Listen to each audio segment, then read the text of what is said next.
Happy Halloween, Parkland Middle. Mr. Evans here to read you guys a scary story. This one is called The Elevator.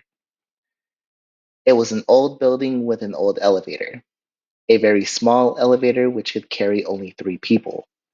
Martin, a thin 12-year-old, felt nervous in it from the first day he and his father moved into the apartment. Of course, he was uncomfortable in elevators, afraid that they would fall, but this one was especially unpleasant. Perhaps this was because of the poor lighting and the dirty walls. Perhaps it was because of the door, which never stayed open long enough and slammed shut with a loud clanging noise. Perhaps it was the way the elevator shuddered each time it left the floor as it was exhausted.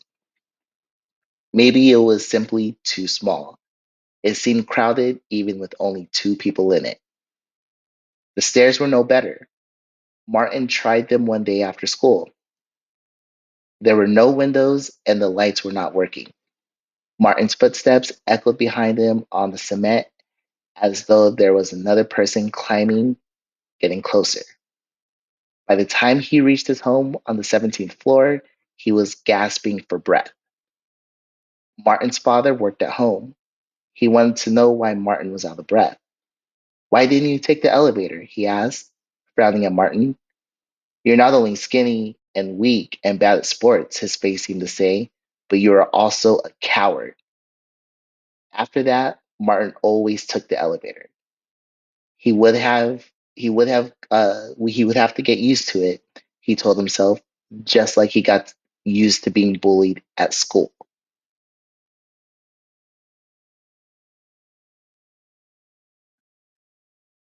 But he didn't get used to it. He was always afraid that it would stop suddenly and he would be trapped inside it for hours by himself. But it wasn't much better when there were other passengers. He didn't like to be close to them. He also disliked the way people tried not to look at one another, staring at nothing. One morning, the elevator stopped at the 14th floor and a fat lady got on. She was wearing an old green coat that ballooned around her. As she waddled into the elevator, Martin was sure he felt it sink under her weight. She was so big that her coat brushed against him and he had to squeeze himself into a corner. There was no room for anybody else. The door closed quickly behind her, and instead of facing it, she turned around and stared at Martin. He turned at her for a moment. She had large, fleshy cheeks and no chin, just a huge mass of neck. Her blue eyes were tiny but sharp. They seemed to be boring into they seemed to be boring into Martin's face. Martin looked away, but the woman didn't turn around. Was she still looking at him? He glanced at her quickly, then looked away again. She was still watching him. He wanted to close his eyes, but he wanted to turn around and stare into the corner, but how could he? The elevator creaked down to 12, then 11. The piggy eyes were still looking at him. She had to be crazy. Why else would she stare at him like this? What was go what was she going to do next?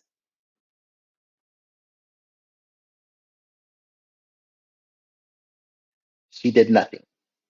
She only watched them, breathing loudly until the elevator reached the floor at last. Martin wanted to run past her to get out, but there was no room. He could only wait as she turned and moved slowly out into the lobby. Then he ran. He didn't care what she thought.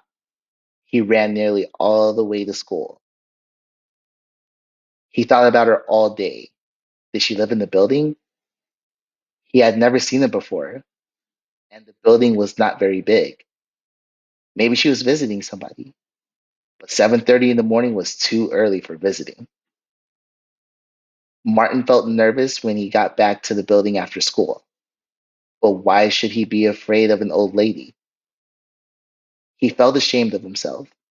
He pressed the button and stepped into the elevator, hoping that it would not stop. But it stopped on the third floor.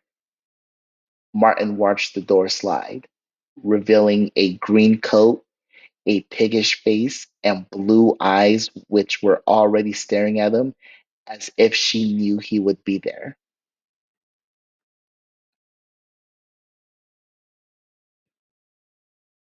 It wasn't possible. It was like a nightmare. But there she was, going up, said Martin, his voice a little more than a squeak. She nodded and stepped on. The door slammed. She watched her pudgy hand move towards the buttons. She pressed not 14, but 18, the top floor. The elevator trembled and began to go up. The fat lady watched them. This morning she got on at the 14th floor. So why did she get on the third floor today and go up to 18? The elevator seemed to be moving more slowly than usual. Martin wanted to press 7 so that he could get out and walk up the stairs, but he couldn't reach the buttons without touching her, and he didn't want to do that. When the elevator stopped on his floor, she hardly moved out of his way.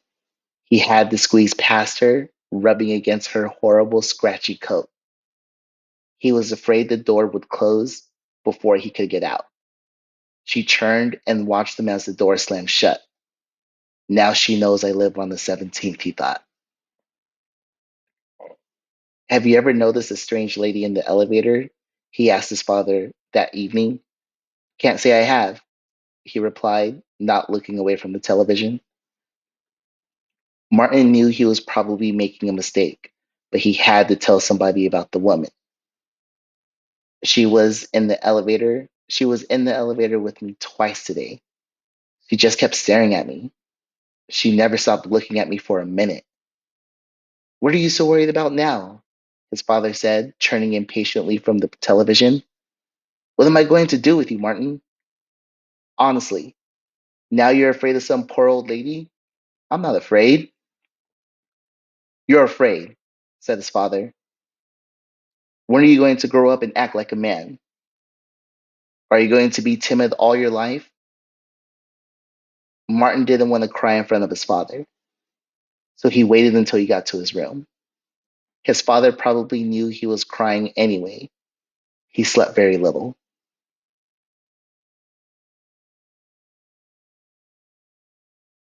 In the morning, when the elevator door opened, the fat lady was waiting for him. Martin stood there, unable to move, then backed away. As she saw him, her expression changed. She smiled as the door slammed. Martin started running down the stairs. The stairs were dark and he fell. His father was silent on the way to the hospital, disappointed and angry with him for being a coward and a fool. Martin had broken his leg and needed to walk on crutches. He could not use the stairs. Was that why the fat lady smiled? Did she know what happened? At least his father was with him in the elevator on the way back from the hospital. There was no room for the fat lady to get in, and if she did, his father would see her and maybe he would understand. When he got home, he could stay in the apartment for a few days. The doctor said that he had to rest as much as possible. Martin felt quite safe from the fat lady now. Oh, I almost forgot. His father reached out and pressed number 9. What are you doing? Asked Martin, trying not to sound afraid. I promised to visit Mrs. Ullman, said his father, looking at his watch as he stepped out of the elevator. Let me go with you. I want to visit her too, Martin pleaded, struggling to move on his crutches, but the door was already closing. Afraid to be in the elevator alone, said his father. Grow up, Martin. The door slammed shut. Martin hobbled to the buttons and pressed 9, but it didn't do any good. The elevator stopped at 10, where the fat lady was waiting for him.